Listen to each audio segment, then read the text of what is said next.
Ibu, malam ini saya ingin sharing tentang ANFIS atau anatomi fisiologi ginjal dan patofisiologi gagal ginjal. Yang pertama saya ingin sampaikan Bapak Ibu semuanya, saya mengutip satu ayat di dalam Al-Quran, yaitu di dalam Quran surat Al-Anbiya. Ya, dalam Quran surat Al-Anbiya, yang artinya, dan dari air kami jadikan segala sesuatu yang hidup. Maka mengapakah mereka tidak juga beriman?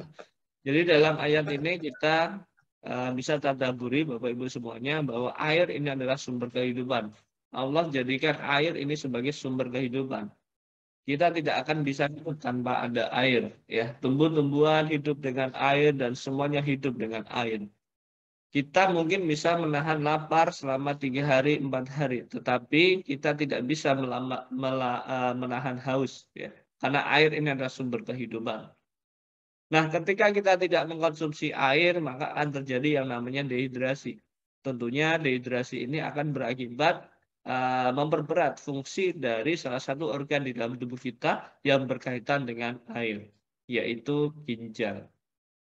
Ginjal merupakan salah satu organ yang berhubungan erat dengan air. Maka malam hari ini insya Allah kita akan coba lebih kenal tentang ginjal.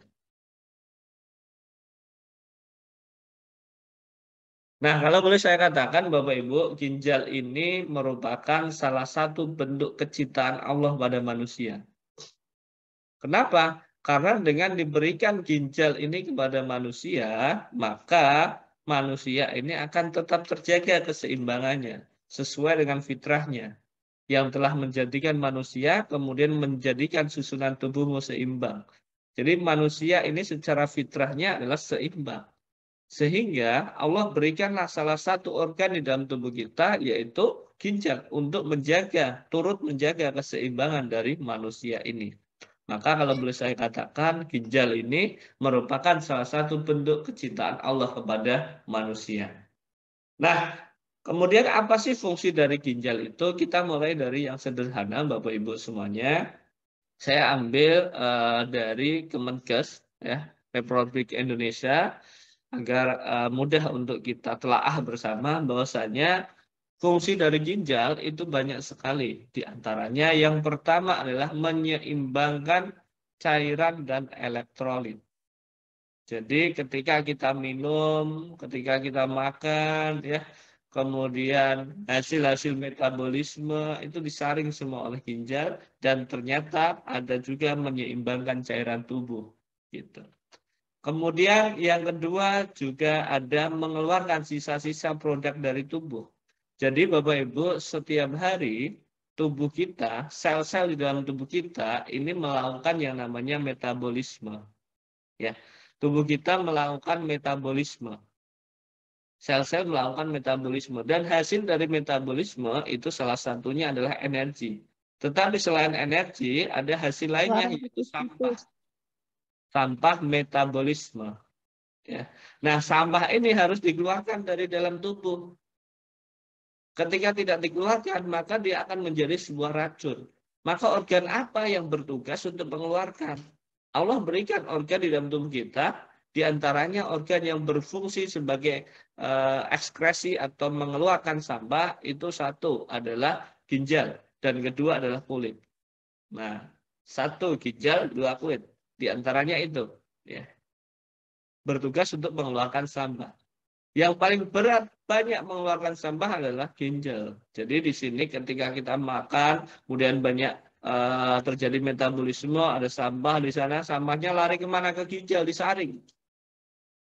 Zat-zat yang tidak berguna lagi bagi tubuh dikeluarkan. Maka inilah fungsi ginjal. Maka fungsi ginjal ini sangat-sangat penting sekali bagi tubuh kita. Kemudian ketiga ada juga mengaktifkan vitamin D untuk kesehatan tulang dan gigi. Jadi Bapak Ibu, ginjal ini juga mempunyai fungsi untuk mengaktifasi vitamin D. Kita tahu bersama bahwa vitamin D ini manfaatnya penting. Untuk apa? Vitamin D ini bertugas untuk mengabsorpsi dari kalsium. Nah, jadi percuma ketika kita makan banyak kalsium, tetapi tidak ada vitamin D, maka kalsium itu tidak akan mampu diabsorpsi oleh tubuh, sehingga tidak akan mampu dimanfaatkan oleh tulang. Terjadilah kerobosan tulang gitu. Makanya kalau kita lihat di iklan Anlin itu ya, ini bukan bicara iklan ya, mohon maaf bukan produk gitu ya. Jadi dia mengatakan ini bagus untuk tulang, tapi kan dia mengatakan dengan ditambah 1000 langkah. Nah, dengan 1000 langkah itu kena sinar matahari, ada vitamin D yang masuk sehingga memudahkan penyerapan dari kalsium itu gitu. Nah, kemudian fungsi dari ginjal lainnya adalah untuk mengatur tekanan darah, karena di dalam ginjal juga ada bisa menghasilkan yang namanya sebuah hormon, yaitu renin ya. Renin ini nanti akan berfungsi untuk dapat menaikkan tekanan darah. Kemudian ginjal juga berfungsi sebagai produksi darah merah. Karena di dalam ginjal nanti akan berfungsi untuk mengeluarkan sebuah hormon yang disebut dengan eritropoietin. Eritropoietin ini akan keluar untuk apa? Untuk menstimulus terjadinya eritropoiesis atau pembentukan sel-sel darah merah baru. Jadi tubuh itu sangat luar biasa, terutama ginjal itu, gitu ya. Jadi memiliki fungsi yang banyak sekali. Nah, mohon maaf Bapak Ibu, ini nanti mungkin akan ada beberapa kata-kata yang mungkin asing gitu ya, terkait tentang kesehatan anatomi. Semoga kita dimudahkan gitu. Dan jangan lupa untuk dicatat, semoga ini menambah kosakata kita semua.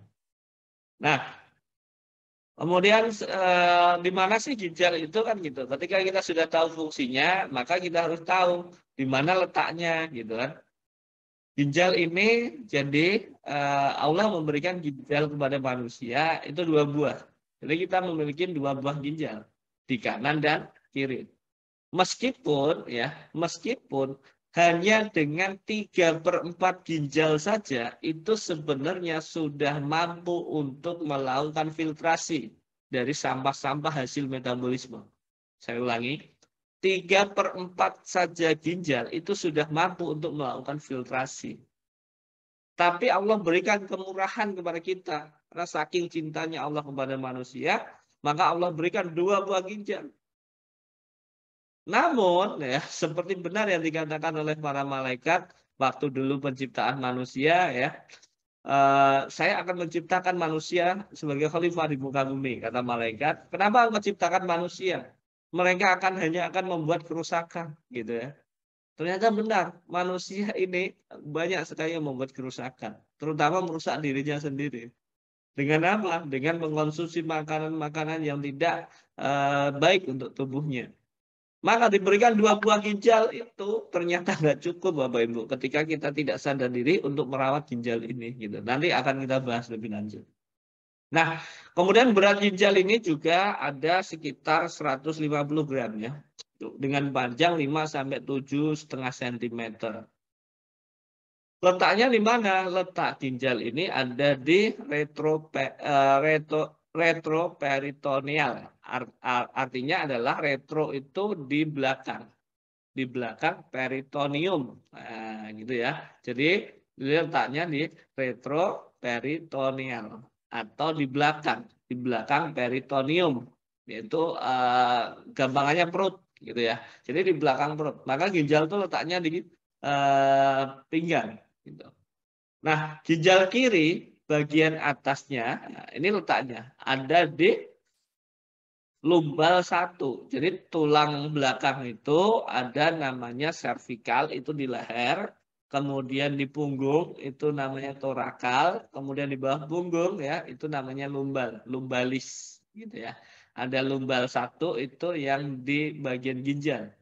Kemudian bagian bawah itu lumbal 4. Ini letak anatomisnya.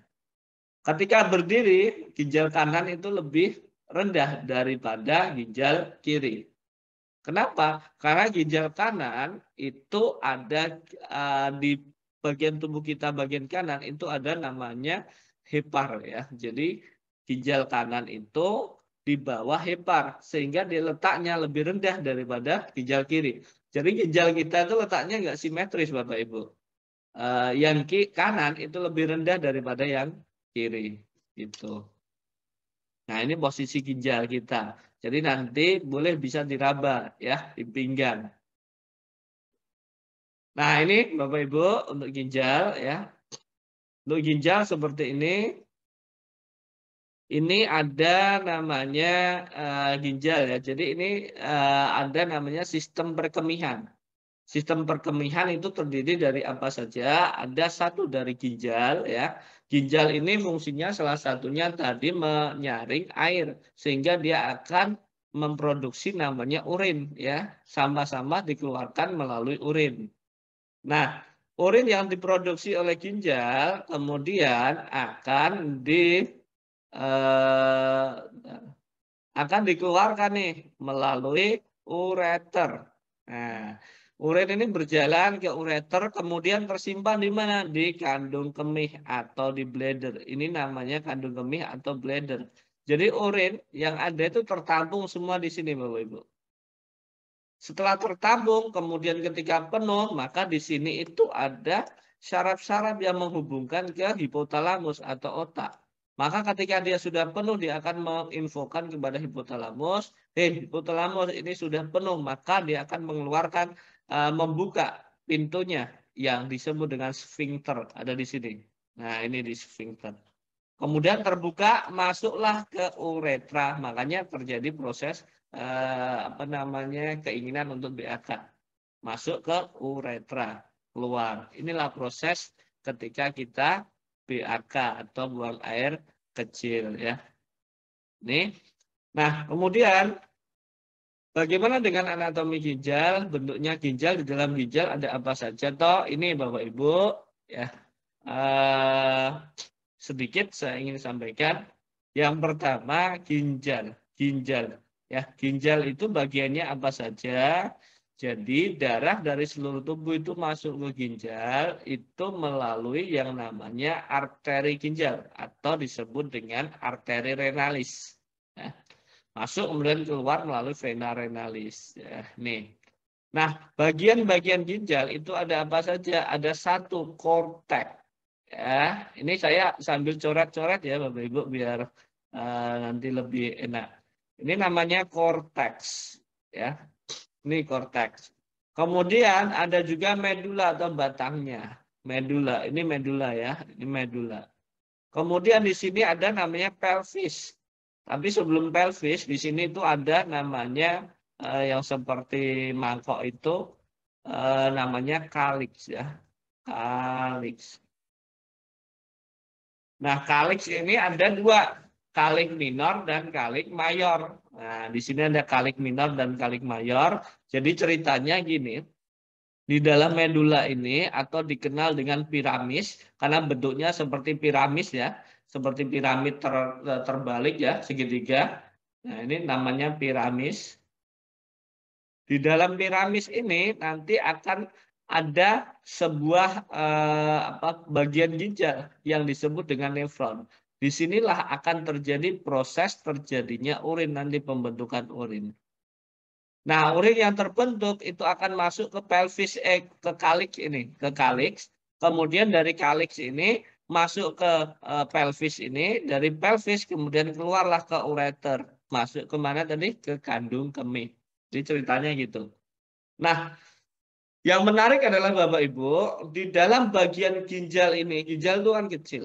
Bagian terkecil, bagian ginjal yang kecil ini ternyata di piramisnya tadi, ya, itu ada. Ketika kita zoom, kita perbesar, itu ada namanya nefron. Nah, ini nefron ini. Ini nefron.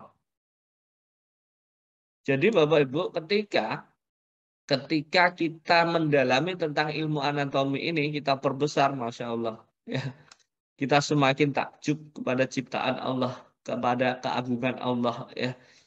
Lihat ini Bapak Ibu, jadi di dalam ginjal itu ada nefron ya, yang kecil. Tadi ini ya, bagian kecil ini kita perbesar, jadi ini bagiannya nefron. Nefron ini ada sekitar 1 juta lebih setiap satu ginjal. Jadi di dalam tubuh kita, di dalam ginjal kita itu ada hampir 2,4 juta nefron. Yang mana di dalam nefron ini nanti juga ada bagian-bagian lainnya. Masya Allah, sangat rigid sekali pokoknya. Maka manusia nggak akan mampu untuk membuat yang rigid seperti ini.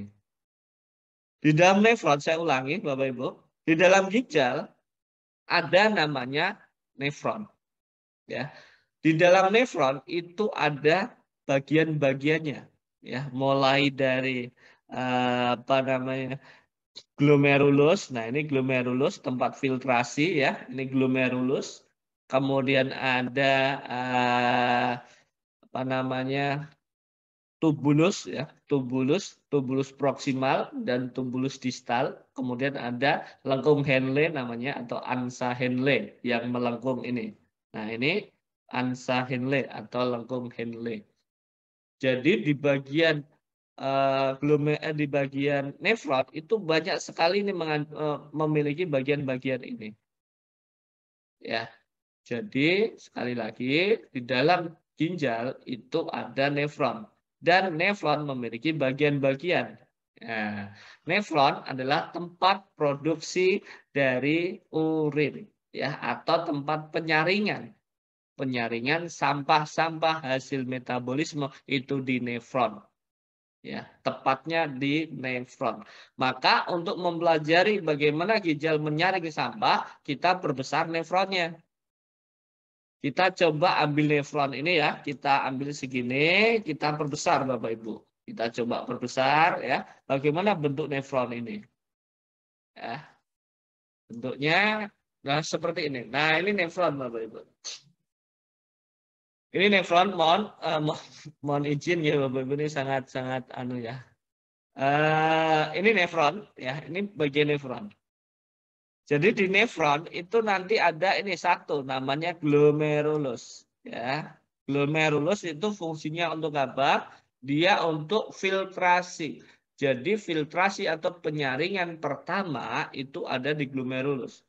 Ginjal itu menyaring sampah itu 3 kali Bapak Ibu.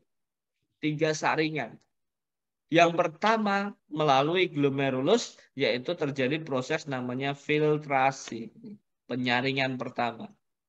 Kemudian disaring, kemudian dikeluarkan sampah-sampahnya itu masuk ke namanya ini tubulus contortus proximal.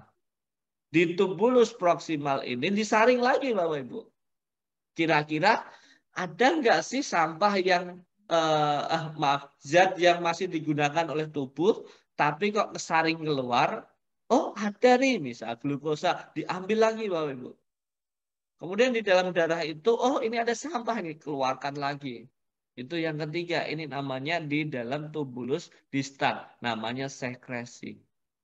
Jadi prosesnya sangat-sangat rigid sekali. 3 kali penyaringan, Masya Allah. Ya, ini adalah fungsi ginjal. Mari kita perjelas lagi. Nah, ini kita perjelas bagaimana sih proses pembentukan urin. Saya ulangi ya. Jadi di dalam nefron itu tadi ada bagiannya, ada glomerulus, ada tubulus proksimal, dan tubulus distal. Ya, kemudian ada ini ansa Henle atau lengkung Henle. Nah, ini pembentukan urin. Nah, ini menarik juga ini perlu kita pelajari karena ini menjadi dasar kita ya untuk mempelajari ini agar kita memahami nanti bagaimana sih proses dari pembentukan urin ini dan kerja dari ginjal. Jadi pertama gini Bapak Ibu, ini kan uh, ini ya, ini singkirkan. Nah, ini adalah glomerulus ya. Ini glomerulus tempat penyaringan pertama tadi. Disaring, sampah-sampah disaring. Set. Nah, di sini ada yang saya garisi ini merah-merah. Ini namanya pembuluh darahnya, Bapak Ibu. Ini pembuluh darahnya. Sedangkan yang ini berkelok-kelok ini adalah bagian dari ginjal tubulusnya tadi. Ya. Nah, ini. Jadi disaring pertama, difiltrasi pertama di glomerulus, kemudian darah masuklah di sini, masuk di tubulus, masuk ya, masuk kemudian di tubulus proksimal ini terjadi penyaringan lagi Bapak Ibu. Yang sekiranya zat yang masih dibutuhkan oleh tubuh itu diambil keluar, makanya namanya reabsorpsi. Re itu artinya ulangan, absorpsi itu penyerapan. Jadi penyerapan ulang, ya, penyerapan ulang. Jadi diserap oleh darah, pembuluh darah lagi. Zat yang masih bisa dipakai diambil lagi, nggak boleh dikeluarkan. Contohnya apa? Glukosa. Tubuh butuh glukosa, bukan gula loh ya, glukosa. Apalagi asam amino, protein. Nah, jadi protein itu secara normal nggak ada keluar melalui urin, Bapak Ibu. Ya, karena dia diambil lagi. Ya, ini natrium, magnesium, air H2O ini diambil oleh darah lagi. Tetapi ada juga proses lainnya, ini namanya reabsorpsi. Ada proses namanya sekresi. Apa itu sekresi? Jadi misal di dalam pembuluh darah ini kok ada senyawa yang kira-kira ini terlalu banyak di dalam tubuh, keluarkan. Contohnya adalah urea. Urea itu nggak boleh banyak-banyak di dalam tubuh. Bahaya nanti. Maka urea, asam urat, kreatinin ini dikeluarkan dari dalam pembuluh darah ini yang merah, ya kan? Makanya tanda panahnya ini dari pembuluh darah ke tumbulus tadi bagian ginjal. Dikeluarkan zat-zat yang berbahaya ini. Urea, asam urat, kreatinin itu racun Bapak Ibu. Nggak boleh banyak-banyak di dalam tubuh kita. Kalau banyak bahaya. Apa yang terjadi? Nanti kita bahas. Nah, dia dikeluarkan nih. Keluarkan, masuk ke mana? Masuk ke tumbulus tadi, bagian ginjal. Sehingga disinilah nanti lama-kelamaan akan keluar urin yang mengandung apa? Mengandung urea, asam urat, kreatinin, ya, sampah-sampah toksik lainnya. Itu keluar semua. Nggak ada di dalam darah. Yang di dalam darah apa? Zat yang masih digunakan ini. Ya, glukosa, asam amino, protein itu dimasukkan dalam pembuluh darah lagi. Jadi ini adalah proses ginjal dalam melakukan tugasnya. Pertama filtrasi, di sini filtrasi, kemudian ada reabsorpsi dan sekresi. Insya Allah, inilah keajaiban Allah memberikan kita ginjal. Ya, oke. Ya, mohon maaf ini agak memang agak